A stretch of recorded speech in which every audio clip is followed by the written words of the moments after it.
యోబు గ్రంథములోని 32వ అధ్యాయములో ఉన్న 22 వచనములు. యోబు తన దృష్టియందు తాను నీతిమంతుడై ఉన్నాడని ఆ ముగ్గురు మనుషులు తెలుసుకుని అతనికి ప్రత్యుత్తరము చెప్పుట చాలించిరి.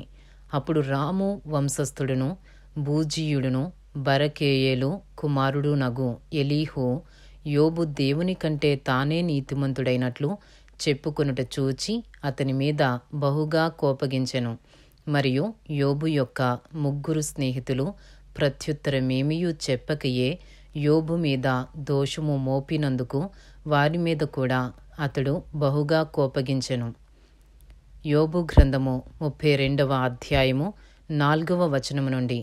వారు ఎలీహు కన్నా ఎక్కువ వయసు గలవారు గనుక అతడు యోబుతో మాట్లాడవలెనని కనిపెట్టియుండెను. అయితే ఎలీహు ఆ ముగ్గురు మనుషులు ప్రత్యుత్తరమేమియూ ఇయ్యకపోవట చూచినప్పుడు అతని కోపము రేగెను.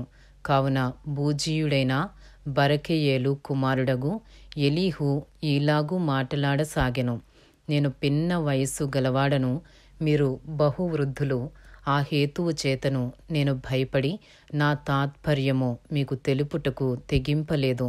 వృద్ధాప్యము మాటలాడదగును, అధిక సంఖ్యగల ఏండ్లు జ్ఞానము బోధింపతగునని నేననుకొంటిని. అయినను నరులలో ఆత్మ ఒకటియున్నది, సర్వశక్తుడగు దేవుని ఊపిరి వారికి వివేచన కలుగజేయును. వృద్ధులు మాత్రమే జ్ఞానవంతులు కారు, బహు వయస్సు గలవారు ఒకప్పుడు న్యాయము తెలిసినవారు కారు. కావున నేను నా మాట అంగీకరించుడని మనవి చేసుకొనుచున్నాను. నేను సహితము నా తాత్పర్యము తెలుపుదును. ఏమి పలుకుదుమా అని మీరు యోచన చేయుచుండగా నేను మీ మాటల కొరకు కనిపెట్టుకుంటుని. మీ అభిప్రాయములు చెవిని వేసుకొనుటకై మీరు చెప్పిన వాటికి బహు జాగ్రత్తగా చెవి ఇచ్చితిని. అయితే మీలో ఎవరునూ యోబును ఖండింపలేదు, ఎవరునూ అతని మాటలకు ప్రత్యుత్తరమియ్యలేదు. కావున మాకు జ్ఞానము లభించినదనియూ దేవుడే గాని నరులు అతని జయింపనేరరనియూ మీరు పలుకకూడదు. అతడు నాతో వాదమాడలేదు. మీరు చెప్పిన మాటలను బట్టి నేనతనికి ప్రత్యుత్తరమియ్యను.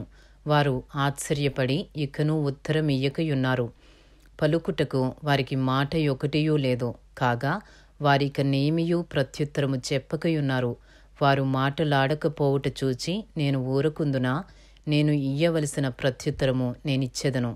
నేనును నా తాత్పర్యము తెలిపెదను. నా మనస్సు నిండా మాటలున్నవి. నా అంతరంగముననున్న ఆత్మ నన్ను బలవంతము చేయుచున్నది. నా మనస్సు తెరవబడని ద్రాక్షారసపు తిత్తివలెనున్నది.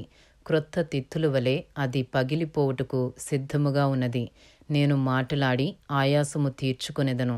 నా పెదవులు తెరచి నేను ప్రత్యుత్తరమిచ్చెదను. మీరు దయచేసి వినుడి.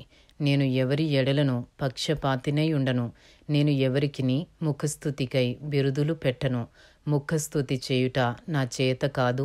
అట్లు చేసిన ఎడల నన్ను సృజించినవాడు నన్ను శీఘ్రముగా నిర్మూలము చేయును.